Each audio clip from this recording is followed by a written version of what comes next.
Well, hello everyone. Welcome back to episode 3 of Holy Youth Ministry, where we take a holistic look at youth ministry, both biblically, but also culturally, sociologically, scientifically, and philosophically. And this week, we have a very special guest who will be talking to us on the topic of mental health. Angie, you want to introduce yourself? Sure. So, my name is Angie Gerard. I am first and foremost a wife and mom to 3 kids. But I also get to serve as the director of family ministry at a multi-site church here in the Metro Boston area. Um, but I also have an interest in mental health. I'm not a mental health expert by any means, but a few years ago I became certified to teach youth mental health first aid as an instructor. So that is what we're here to talk about today. Yeah, mental health first aid. Mm-hmm. It's so funny. We'd always talk about taking first aid classes. We always talk about CPR, but oftentimes we don't really relate it to the mental health realm. Can you talk to us a little bit about mental health first aid, what Yeah. it's about? Yeah. So mental health first aid is really just for people who are adults over the age of 18 who are, in my case, I teach the youth version of it. So these are for people who are working with people under the age of 18 and have concerns that maybe they're going to be working with students that or children who are struggling with their mental health. And it gives them a lot of tools and tricks. We go through an action plan, sort of like the ABCs, airway, breathing, circulation. Really?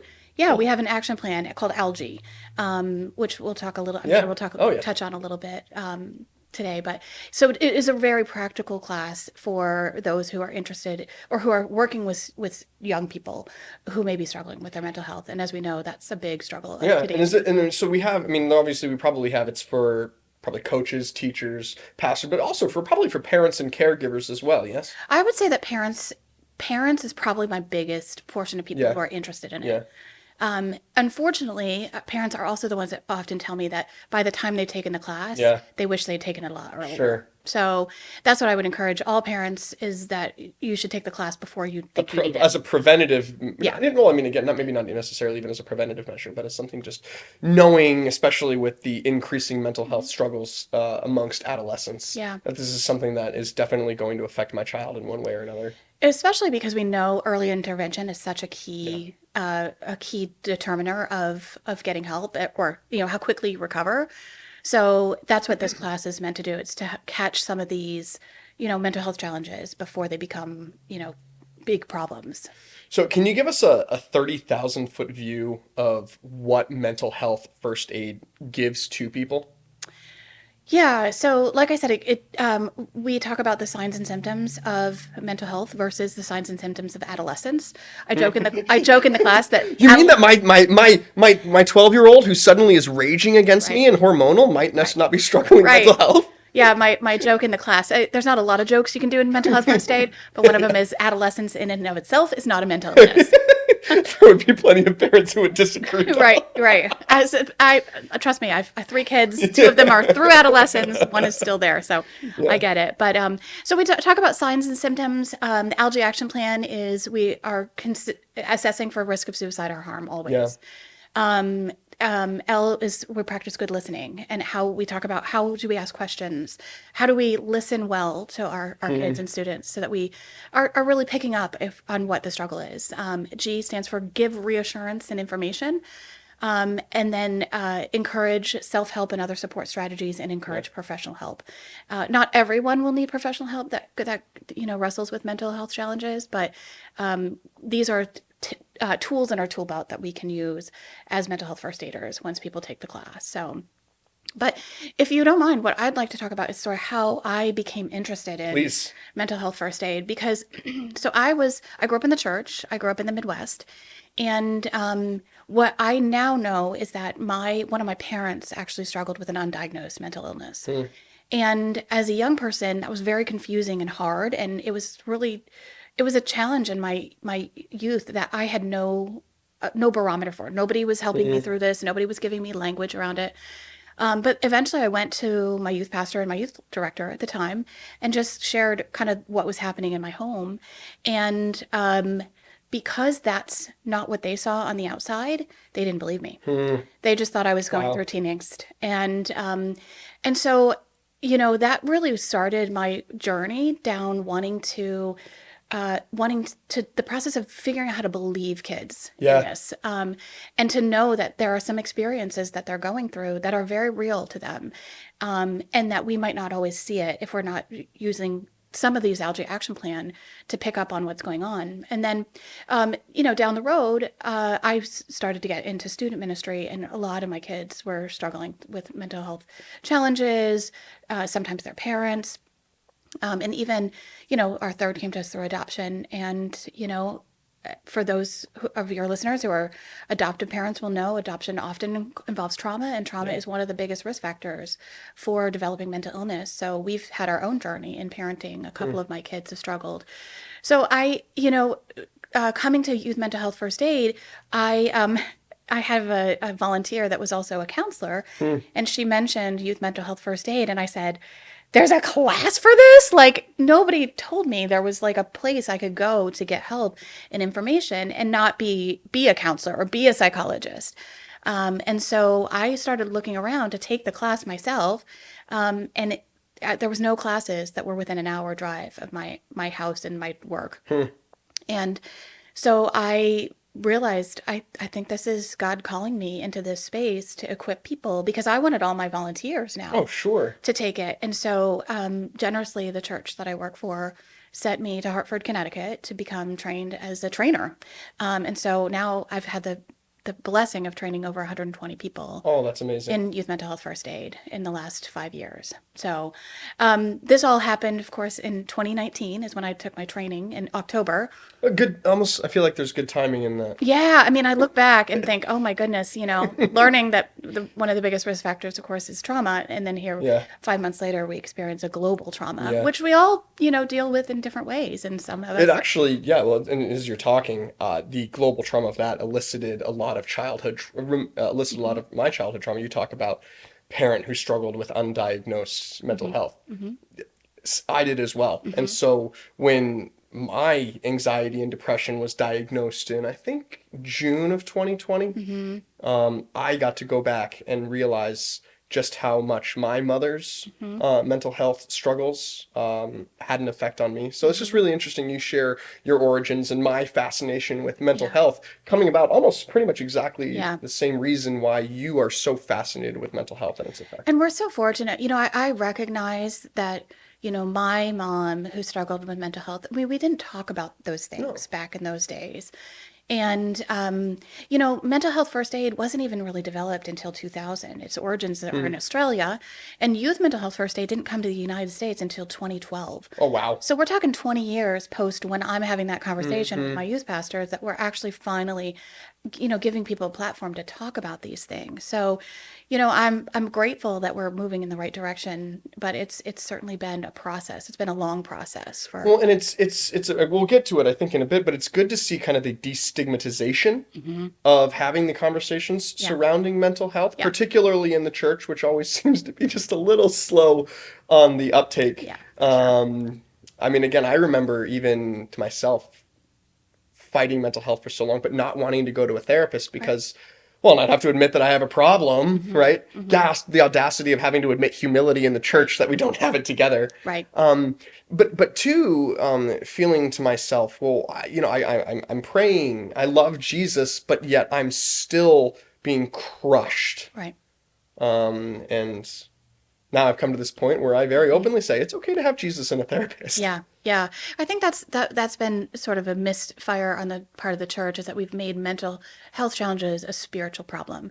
We've tried to tell people, well, if you pray more, we throw Bible verses at them instead of really addressing what's at hand, which is that there's a real medical, clinically diagnosable thing going on. Sometimes chemical imbalances in this person.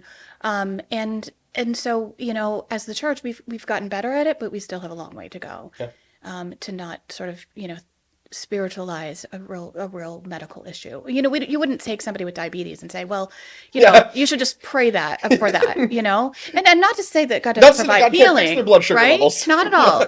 But that's not sort of our go-to in the same way that it's been for mental health challenges and mental illness. So, yeah. Well, and I think too, and again, you walked through, did you ever struggle personally, depression, anxiety? Did you ever like touch on that? I mean, I know that's a personal Yeah, thing to no, no, say. it's a great question. But I know that my effectiveness when it comes to ministry Hmm. was enhanced Hmm. after having walked through it myself. Hmm. To be like, oh, okay, I've actually experienced this. This really is an issue. Hmm.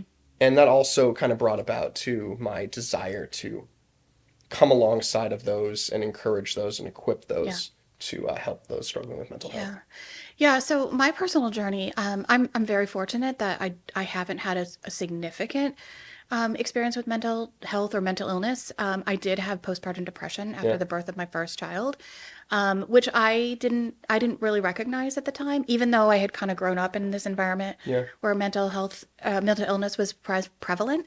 Um, but two of my three kids struggle with mental health challenges. So one of the perspectives that I have to offer is, you know, is as a director of a ministry working so closely with parents, when kids are struggling, I can enter into that space of knowing that your kids are struggling and how Yeah. hard that is. Yeah. So I feel that that has really increased my ability to minister to parents in that Good. space for sure.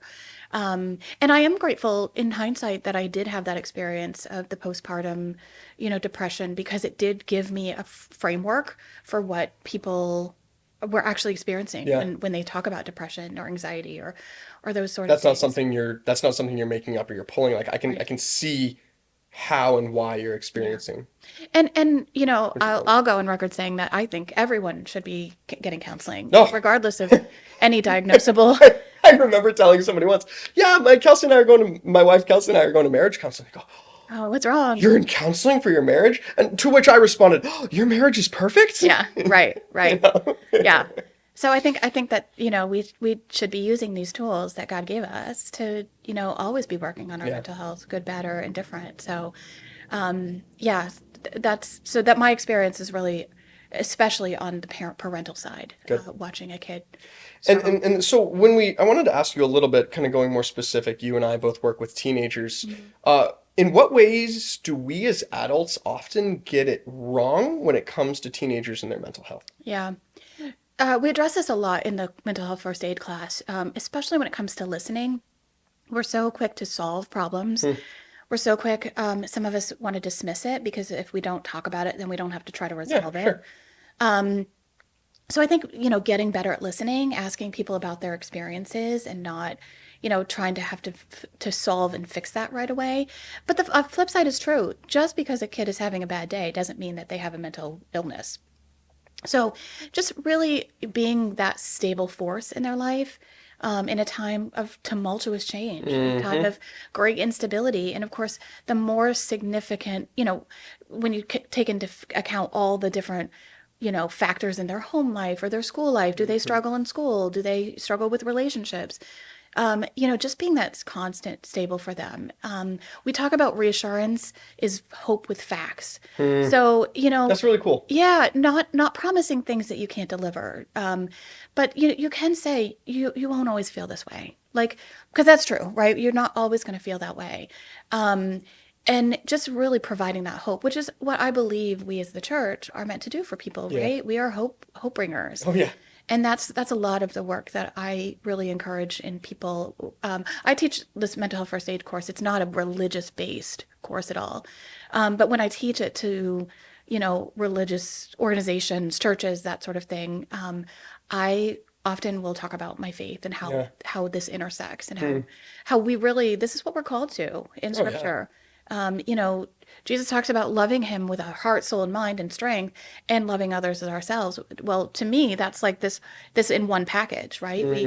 We not only acknowledge that we are multifaceted beings, but we love others by Hmm. recognizing their multifacetedness. Yeah. It's just and again as you're speaking and I'm realizing again the reassurance of faith.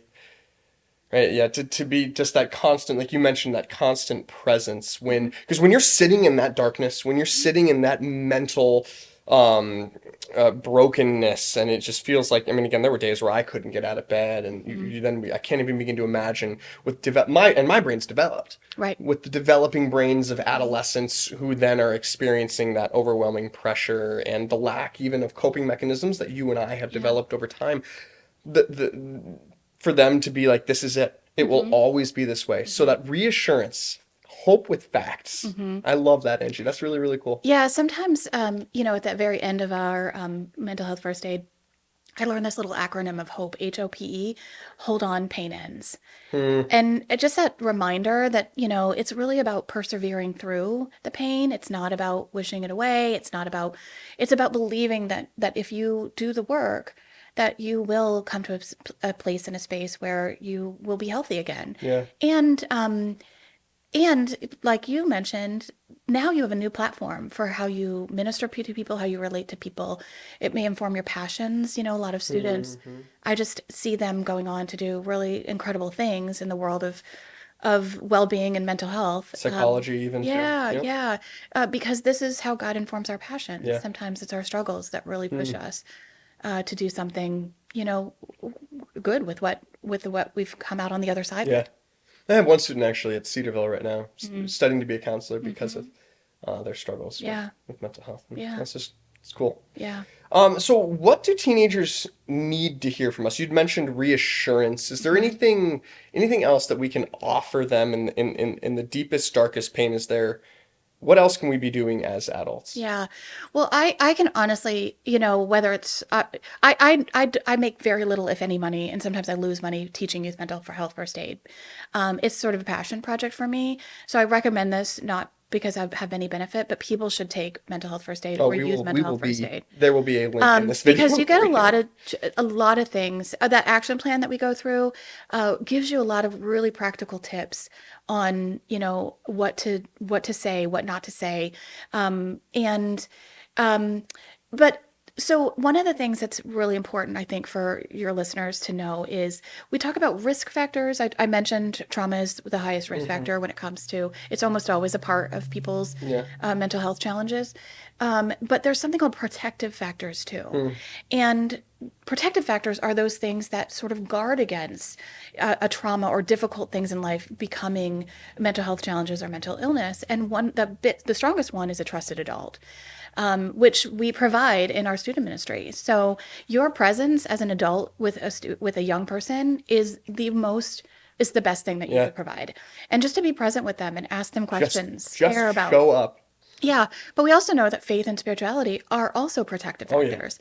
So I think this is why I think that this belongs in the church, because we really have a great opportunity just by offering our presence to be, um, you know, to help with this epidemic that we have Hmm. of young people really struggling with their mental health, because we can be some of those protective factors early on.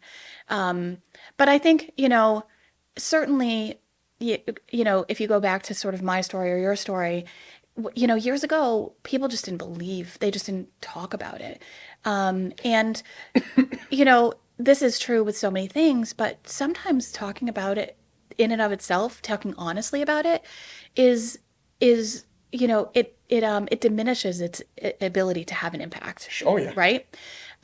We talk in the class, like, for example, really hard thing we do in the class is, now it's really recommended that you ask the question. If you think a student or a young person or anyone really is contemplating suicide or has suicidal ideation, you ask the question directly. Are you thinking about killing Oh yourself? yeah. Are you thinking about suicide? Yep. And I would very much encourage, anybody listening, that if there's nothing you implement, if you don't ever take a class, implement that tip, because when you ask somebody the question, are you thinking about hurting yourself? It really clouds the picture, because we don't know what that person may not think suicide is hurting themselves. They Yeah. they see it as freedom. Yeah. And also there are other ways to hurt yourself besides suicide. And so Mm. it really So we causes more questions than so answers. using the word hurt is a too vague of a term. Yes. And so the more direct you can Hmm. be, the better. Hmm. Hmm. Yeah. And I think directness in this realm is really a good tip. Are you, tell me some of the thoughts that are going on in your head right now. Are you thinking about killing yourself? If you get to that question. Now, you shouldn't be asking every student that. Yeah. But if you are concerned about that, if that enters in, it's better to ask the question directly, because it often serves as a deterrent. And I've heard too, and so you had mentioned you had mentioned two things I wanted to come back. So you had mentioned bringing it up, talking about it. Hmm. It brings it out of the darkness. It brings it into the light, which you said is a good thing. I went to a youth conference in college, and I can't remember what the woman talked about, but she used these words: "When you reveal, you heal." Hmm. Um, and Yeah. I just can't. I use that a lot when it comes Yeah. to talking about mental health. That hey, don't let it sit up there. Don't let it fester. Hmm. There's nothing to be ashamed of. We all struggle. So when Right. we bring it out, Right. that's And one of the important. things I would caution somebody like yourself or myself have had experience in this, um, be careful about not making it about you. You can certainly share some of your lived experience, but I always say get in and get out Yep. really quick, because very quickly it can become all about you, and then it's no longer about that young Yeah. person that you're serving. The other thing too to avoid is avoid phrases, dogmatic phrases like, I know exactly how you feel. Yeah. We don't know exactly how anyone feels. So those are some things, some of the language that we use is actually really important. And also you mentioned right out of the beginning, one of the most important things that we do in the class is that we try to tear down any stigma that Yeah. are around mental health or mental illness. And so really just coming out and saying like, this is a real thing. Your feelings are very real, and I want to help you work I through some of believe that. you. I believe you. Yeah, three powerful words. And when you had mentioned, and I've heard it said too, and you can correct me if this is no longer true, but are you thinking about killing yourself? And then asking the question, do you have a plan? Hmm. Is that also part, can that Hmm. also be part of the process? Is that a helpful thing to ask and just in terms of Yeah. really being a deterrent? Yeah. Yeah. So we ask this question and we practice this question in the class. And so then we always say, well, you're going to get one of two answers, yes or no. If they answer no, that does not mean there's no risk, right? Yeah. But we know that maybe asking the question has served as a deterrent. And they were like, ooh, I'm a little freaked out that you Yeah. even asked me that question. So we always talk about you just keep going through that LG Yeah. action plan. You go back. This is part of our assessing for risk of suicide at harm. If they say yes, we ask three questions. Do you know when? Have you thought about where? And have you acquired any means? Yeah. So we're not just asking, do you have a plan? We're saying, like, we're asking very specific Yeah. questions. Have you thought about when you would do it? Have you Hmm. thought about, not where, how you would do it? And have you acquired any of the Hmm. means? And even if they say no to any of those questions, again, it doesn't mean there's more risk, but if they say yes to any of the questions, that becomes a more emergent situation because we know that they're in the throes of actually Yeah. making that happen. Yeah. Well, Good again, question. that's well, again, it's just so helpful again because I know so many people who just feel lost Hmm. when it comes to this conversation of what do I do? Hmm. And so again, I think again offering just those practical things, Angie. Thank you. Yeah, the thing I would encourage people too. So, some of the data around mental health, mental illness, and some of these things are pretty interesting, and they really give us they show how important it is for us who are working with young people to really think about these things in advance. So, for example, 1 in 5 people, this is both young people and adults, wrestle with mental illness, and but 50% of those people who are diagnosed with mental illness are diagnosed before the age of 14. Hmm. 75% before the age of 24. Wow. So that really, for our student and young adult ministries, it really shows the importance of educating ourselves. And also, I would advocate that if there are lead pastors that are hearing this, like talk to your student and young adult pastors and leaders about how you can equip them to better Hmm. serve that population because we know we are often, the people on the front lines of mental health. But suicide is the second leading cause of death in the people between the ages of 11 and 34. So, and that's second only to accidents, which Access. is pretty broad Yeah. category when you think about it. So, yeah, so it's really important that we do think about our language. We think about being direct with our students because we know Yeah. these are real issues that they're experiencing. But I think too, I mean, again, especially we're working with Gen Z, they value honesty and authenticity, Mm-hmm. and our willingness to be direct with them shows that we care. Mm-hmm. Yeah. And so I think maybe to a degree that even might encourage them Hmm. to be open and real with us because we're willing to be authentic. Yeah. And a subpopulation, I don't know about you, but a subpopulation that has sort of emerged as this is friends who are supporting friends who Mm. have, mental health challenges. Interesting. I actually didn't know that at all. Yeah. Just in terms of my work, kids will come to me and talk about, a friend who's really struggling with mental illness and, or mental health challenges and not know how to help them. Yeah. And so my And that's mental a health, burden on a young person yeah, too. it really is. And some of my training has informed how I work with them, but it really is mental health first aid, or the National Council for Mental Well-being, who oversees mental health first aid. They've actually come out with a teen curriculum Hmm. that's now taught sometimes in schools or in after schools, YMCA's, that sort of thing. So that teenagers, because we know that often the teenagers are the first ones to know that their friends are struggling. Yeah. That's who they reveal it to first. So, but yeah, look for those kids too, because those kids are often suffering in silence because they have this very scary information and don't often know what to do with it. So I want to ask a question actually that I didn't write on here, but Yeah, maybe you can speak to. yeah. There is this understanding, right? We're so quick as adults, and even myself, I can fall into this trap Hmm. of painting social media and phone usage as the primary boogeyman when it comes to mental health. Hmm. Is that true? I mean, is that just part of the truth? I think it's a big factor. I mean, we talk about that in mental health first aid. I mean, we can't pretend it's not an issue. Excuse me. We can't pretend that it's not an aspect of what kids are wrestling with. Their access to information. We talk about even something like self-harm being a learned behavior. Hmm. Um, it may never have crossed my mind as a young person, growing up in the late '80s, early '90s. That never would have crossed my mind, and I didn't have access to anybody who was Sure. doing that to be able to see that. Yeah. So they talk about social contagion is the Yep. phrase that they use. Um, I think that it's a combination of a lot of things. I think that we do, we have language around mental health now that we didn't. But we would be remiss not to say that social media has had a major impact on that. And so helping our students and our kids have healthy boundaries around social Yeah. media Because it's is not like we can just say, well, just stop it. right. Because they are so electronically Hmm. connected, Hmm. to do that would maybe even isolate them even Hmm. more. Yeah. Even my own daughter, who's wrestled with mental health challenges, she often says that she wishes that she hadn't got on Instagram as early as she did. And I was pretty, like, I have set pretty strong boundaries around my kids and when they were able to engage in social media. I have a 16-year-old and he has Snapchat and that's it. He doesn't have any Instagram or TikTok or any of these. But I can relate to the challenge as a parent that in 2 years he's going to be 18 and he has access to everything then. Hmm.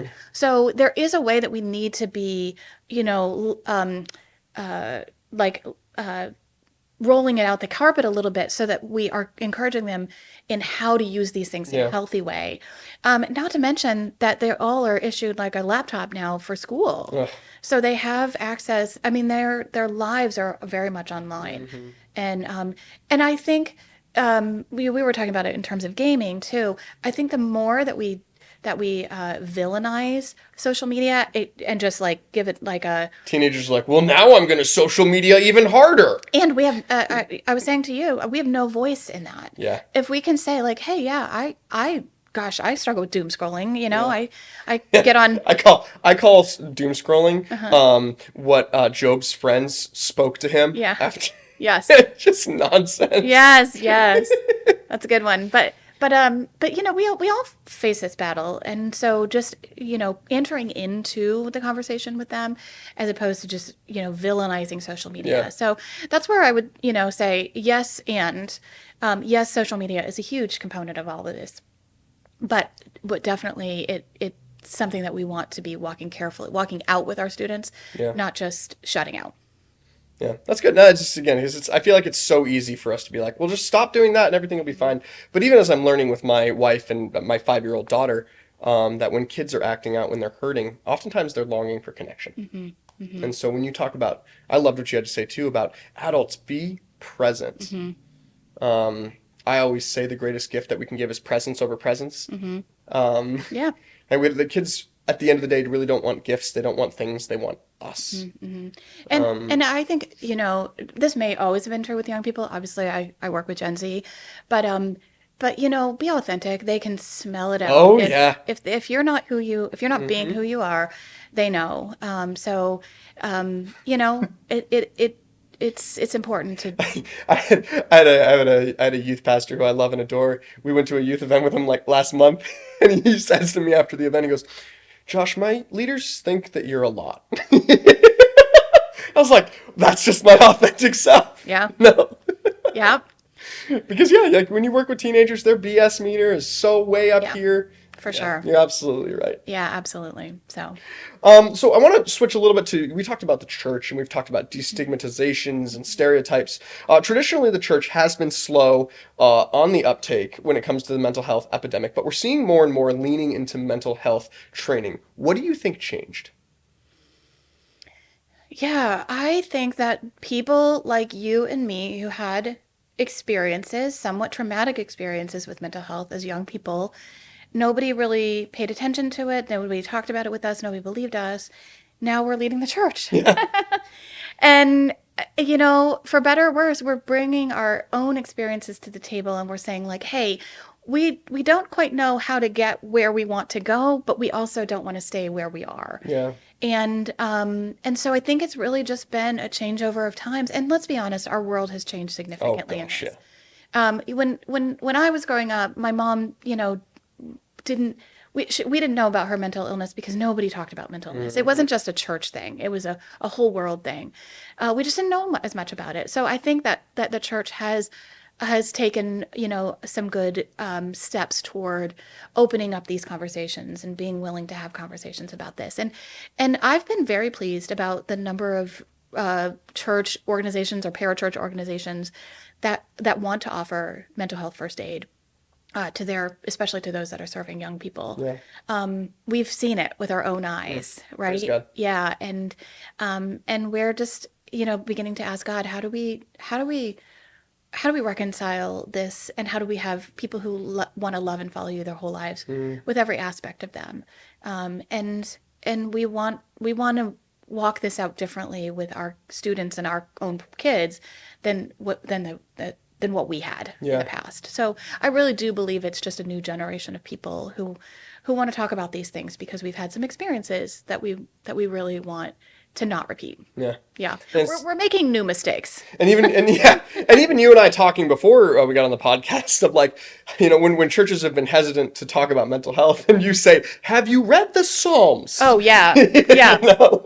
yeah. I mean, And Dave- Psalm 88, which I looked it up after we talked, was just the doom psalm. It's just, Right. darkness is my closest friend. Is how Right. it just ends. right. I mean, David made lamenting a buzzword, right? Yeah, you really did. I mean that we talk about that now, in the wake of some of the tragic things that we've experienced, but yeah, David was a very complex individual when it came to his mental well-being. Yeah. And I think he really did show us that there is a context for this, that we may have had put some blinders on here at some point, but we now are in a place where we want to pay attention to just the very multifaceted way that God created us, and that all that wiring, when it comes to that wiring, sometimes we need to kind of have a reset and a redo, and that's a very normal experience. That's a very normal thing for people to have to experience. So it's time that we start using that kind of language. Yeah. Yeah. And you had mentioned too about lead pastors, senior pastors, really using mental health first aid to equip their staff, especially even those working with younger students. Are there other ways that churches can better support members and their congregations Yeah. when it comes to mental health? Yeah. I mean, there's a lot out there. It depends on how much you want to dive into this.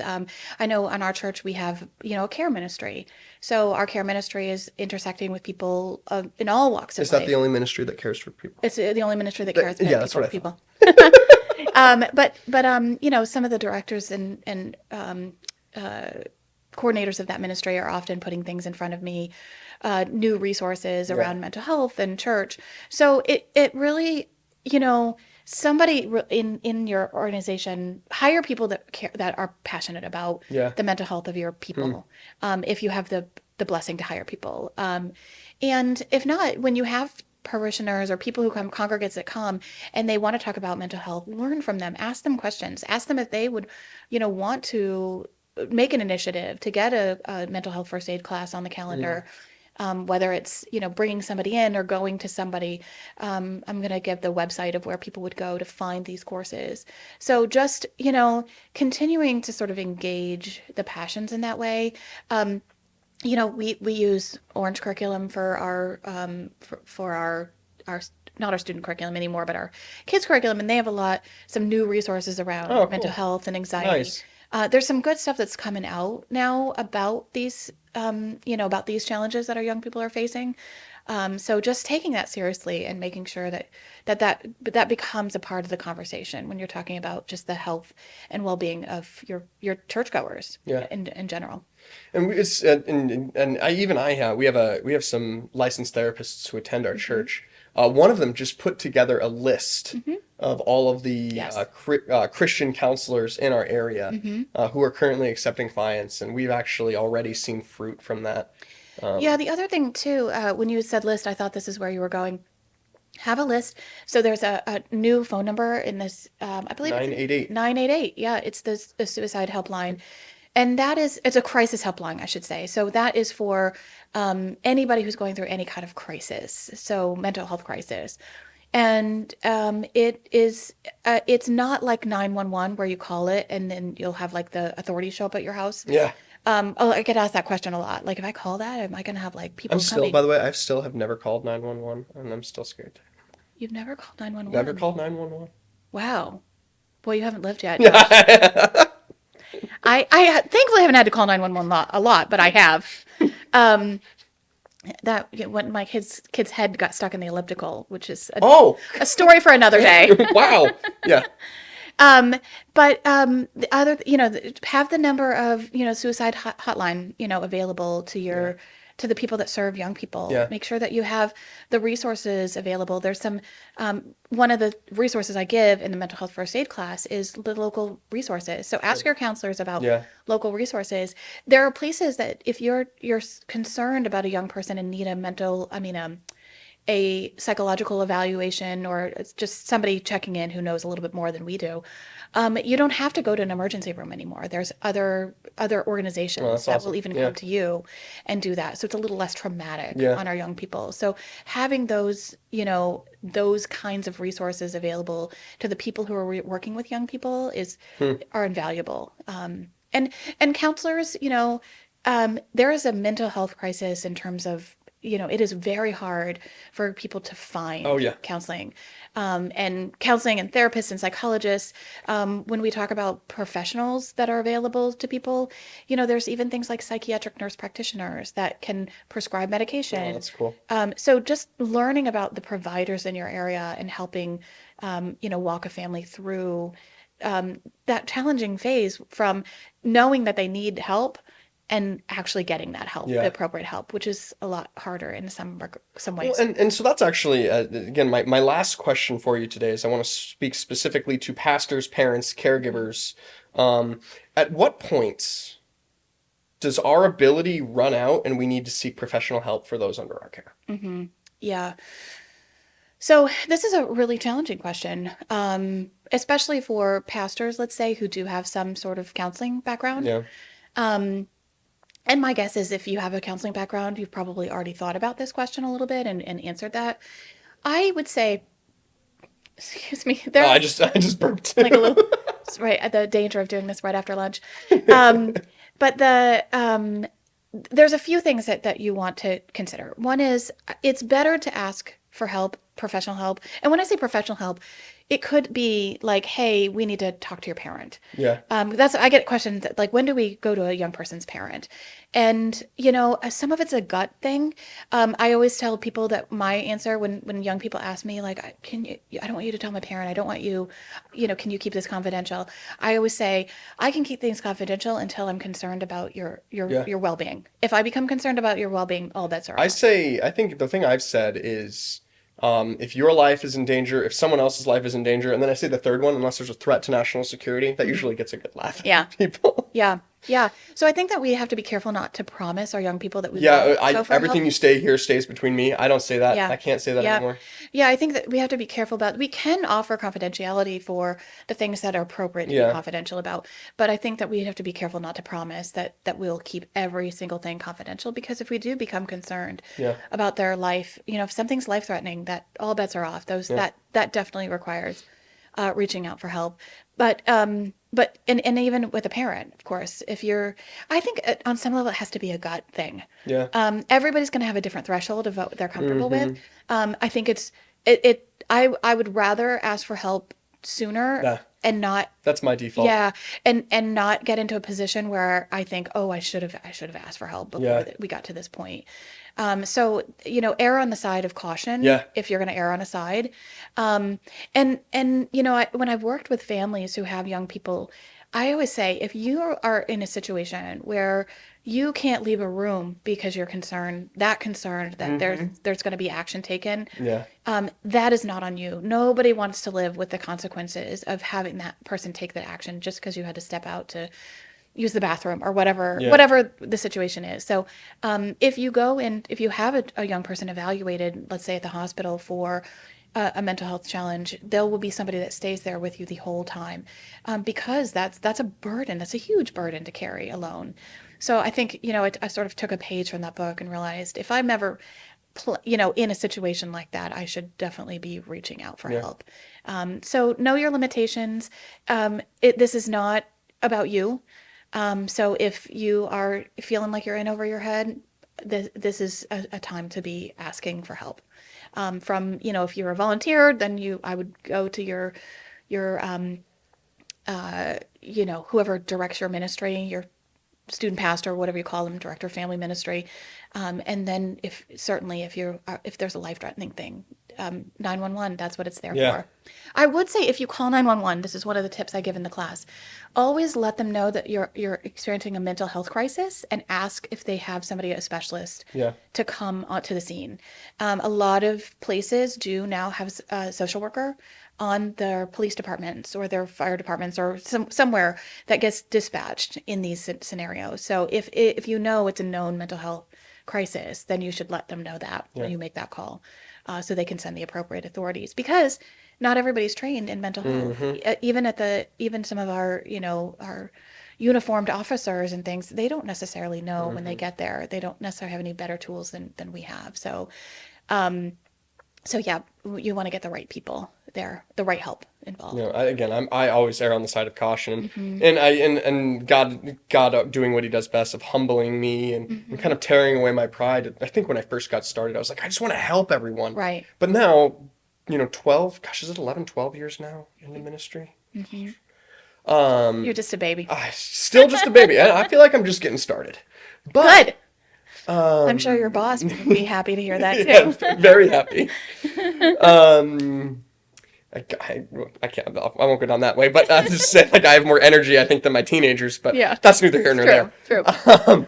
But I realized that, praise God, I don't have all the answers. Right. I am not my students' savior. Hmm. Jesus is. Hmm. And also, praise God that there are professionals out there who can do a much better job than me. Hmm. And so as I've walked through mental health, initially I think that I waited too long, Hmm. and I finally now have come to the point of fairly quickly if I Yeah. can see the patterns. I like what you had to say about that gut feeling of, Hmm. gosh, like this really doesn't sit well with me. Yeah. I have zero problems whatsoever Yeah. of Yeah. making sure that I send people to professionals. The last thing we want to do is to have regrets, right? Yeah, In this arena. So it's always better, like I said, to err on the side of caution. You do really touch on something important. I think it's when you're working with a young person who has mental health challenges, especially when you go through crisis moments, you really want to have a focus on self-care.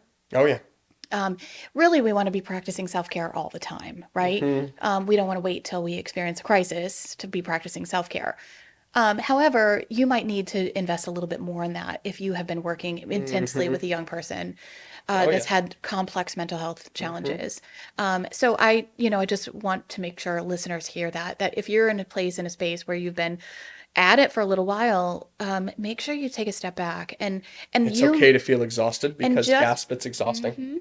and just because you have youth pastor in your title or you are committed to students, if you've been through a really difficult thing with a student and then you have another student that maybe you're a little concerned about, you don't have to be the one to ask those questions. You don't have to be that trusted adult. You can pass that off if that's something. Yeah. We always have a choice about entering into that, and we need to make sure that we're in a place that we can do that Yeah. before we enter in. Give yourself grace. Before the podcast, I was telling Angie a story of a time when I was called at 4 a.m. in the morning Yeah. from someone who basically said, "Convince me not to kill myself." Yeah. And I took 2 hours to, again, get in contact with local authorities of the person who was in another state. Yeah. And by then I was so drained, it was 6 a.m. and I was like, I'm not working today. Right. So, Right. No, Yeah. that's the right thing to do. Know your limitations. yeah. Help where you can, pass it off to professionals, and then make sure you take care of yourself, Yeah. because the last thing we want is for you to go down, because these are really hard things. I mean, I get to the end of this like 6-hour class and like everybody looks like they've been run over by a truck because it's really hard to talk about these things, Yeah. and it's intense, right?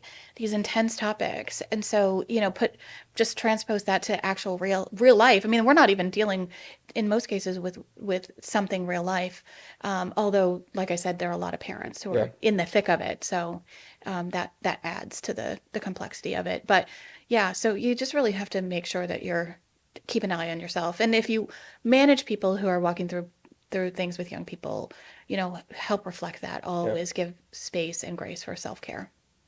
Well, Angie, as we close up here, do you have any last thoughts, any last words? Again, we are going to put Angie's information into the podcast, and we'll put it underneath everything, so you know how to reach out to her. I will be talking with you after this to schedule you for mental first aid with us. But again, please, Angie is such a gifted individual on so many levels. She can do an incredible amount of work for you and your team, your church, your organization. So again. Angie, anything you want Yeah, to and say? it's Josh, I would just say thanks for your endorsement and your kind words. But the reality is I get to teach a really incredible curriculum. It's not about me. God has gifted me with communication, and I do. I love to communicate this coursework, but none of it was originated by me. I didn't write any of it. I didn't have any part of that. But it's just really, really important information to get out. And I've had churches have been very unique. One of the things I love about the church in New England is that churches partner together. So if you have a few churches in your community and want to put together a few churches to take the mental health first aid course, I've had churches do that, which I just absolutely love about New England and the way that we work, that we partner together, which I think you addressed on another podcast, fun. right? Yeah, Anna, right before this one. Yeah. So I just do find fellow people who want to learn about this and want to support students better in this, and then work toward that goal. Cool. Yeah. Well, Angie, thank you Thanks, for your time. Josh. Thanks for Grateful having for you. me. This is great. Yeah. Yeah. Cool.